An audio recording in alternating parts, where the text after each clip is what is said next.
साथियों, स्वागत है आपका आपके अपने परिवार भारतवर्ष क्लासेस में।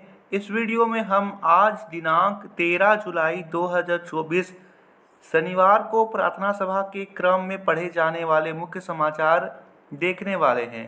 तो चलिए बच्चे स्टार्ट करते हैं। आज का सुविचार दे रखा है, उठो जागो और तब तक मत रुको जब तक आप अपने लक्ष्य को प्राप्त ना करो। स्वामी विवेकानंद का बहुत ही शानदार सा यह कथन था। Get up and don't stop until you reach your goal.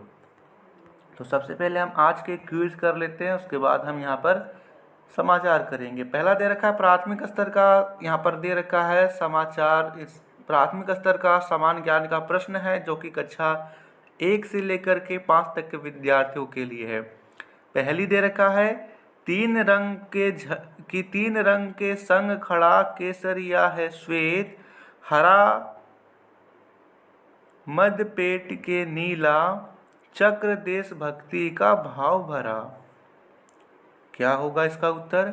सही उत्तर होगा राष्ट्रीय ध्वज जो कि तिरंगा है। दूसरा प्रश्न दे रखा है 11, 12, 13 में कौन सी संख्या सम है? सम संख्या क्या होता है? सम संख्या का अर्थ है जो 2 से विभाजित हो जाए, यानी जो 2 का पहाड़ा में आता हो वह बोलता है सम संख्या। तो 11 2 का पहाड़ा में नहीं आता है, 13 2 का पहाड़ा में नहीं आता है, 2 का पहाड़ा में 12 आता है, तो 12 है सम संख्या। 11 और 13 क्या है? तो 11 और 13 विषम संख्या है। तीसरा प्रश्न दे रखा है माँ की बहन को क्या कहते हैं? तो माँ की बहन को मौसी कहते हैं। सही आंसर होगा मौसी।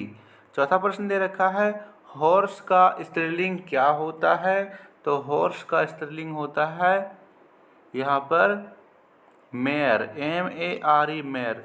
हॉर्स मतलब घोड़ा, मेयर यानी कि घोड़ी। फलों का राजा किस फल को कहा जाता है? फलों का राजा आम को कहा जाता है। उच्च प्राथमिक स्तर का प्रश्न कक्षा 6 से लेकर के 8 तक के विद्यार्थियों के लिए कहता है पहला प्रश्न भारत की राष्ट्रीय सब्जी क्या है? तो भारत की राष्ट्रीय सब्जी कद्दू है। याद रखेंगे, भारत का राष्ट्रीय सब्जी कद्दू है।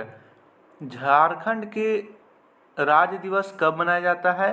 15 नवंबर को झारखंड का राज्य दिवस मनाया जाता है। सोना का रासायनिक संकेत क्या है?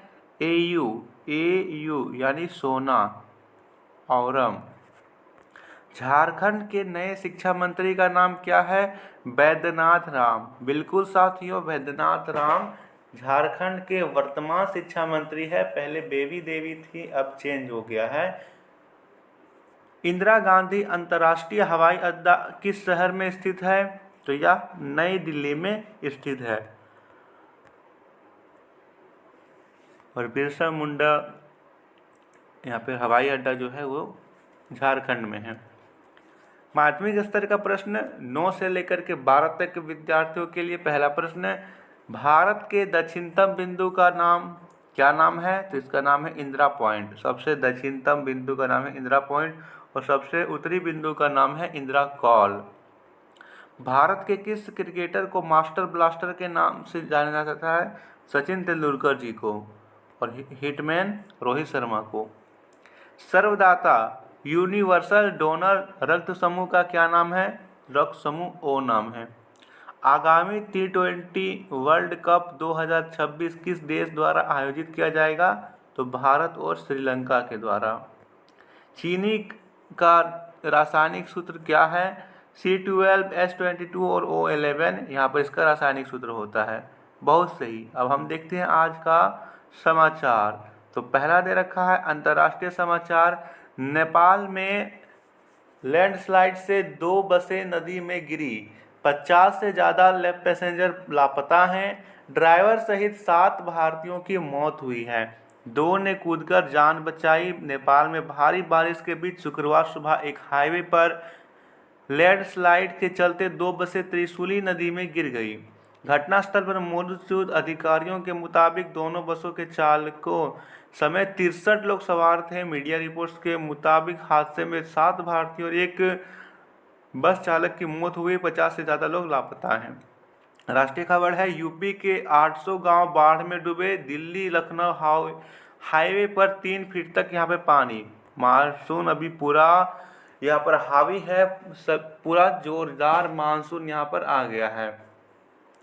बद्रीनाथ रूट पर लैंडस्लाइड, 4000 श्रद्धालु फंसे।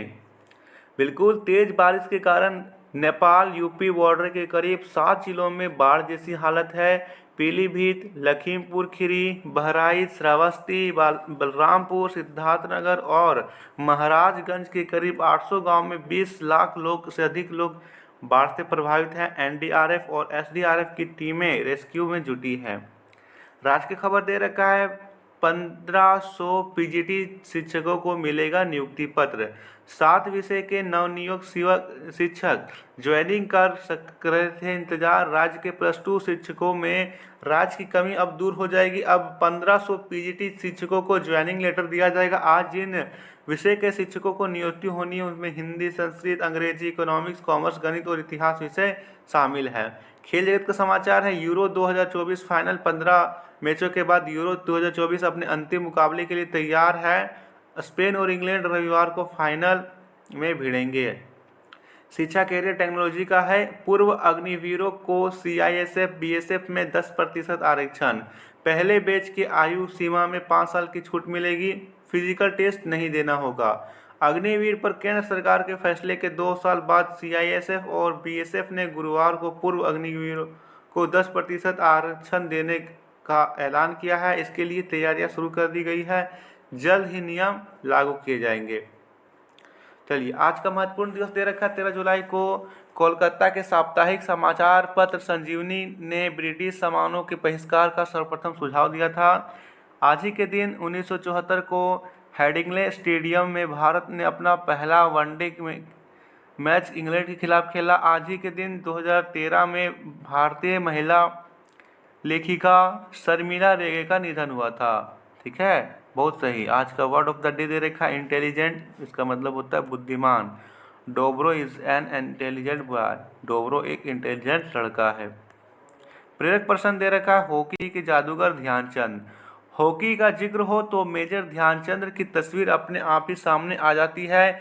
उसका जन्म 29 अगस्त 1905 को हुआ था। बच्चों, दुनिया में हॉकी के खेल में मेजर ध्यानचंद जैसे नायाब खिलाड़ी आज तक नहीं हुए। कहते हैं कि वह हॉकी को इस तरह खेला करते थे कि प्रतिद्वंदी टीम को पता ही नहीं चलता था कि उन्हें अपनी चीज़ के लिए गोल कब और कैसे कर दिया। गेंद पर उनका नियंत्रण, ड्रिबलिंग, डॉज जैसा कुछ जादुई था। इसलिए उन्हें हॉकी का जादूगर कहा जाता था। सन 1928 ईस्वी में एम्स्टर्डम ओलंपिक में भारत अपने सभी मैच जीतकर फाइनल में चला गया था। फाइनल में उसका मुकाबला मेजबान हॉलैंड से था, लेकिन दुर्भाग्यवश उस समय भारतीय टीम के कई खिलाड़ी बीमार हो गए। ध्यानचंद को भी बुखार था। ऐसे में टीम के लिए करो या मरो वाली स्थिति उत्पन्न हो गई। ध्यानचंद ने अपनी पूरी ताकत उस मैच में झोंक दी और परिणाम स्वरूप जीत भारत की झोली मार करी। भारत ने वह मैच 3-0 से जीता। इसमें 2 गोल अकेले मेजर ध्यानचंद ने किए थे। इसके बाद मेजर ध्यानचंद ने भारत को अनेक मैच जिताए।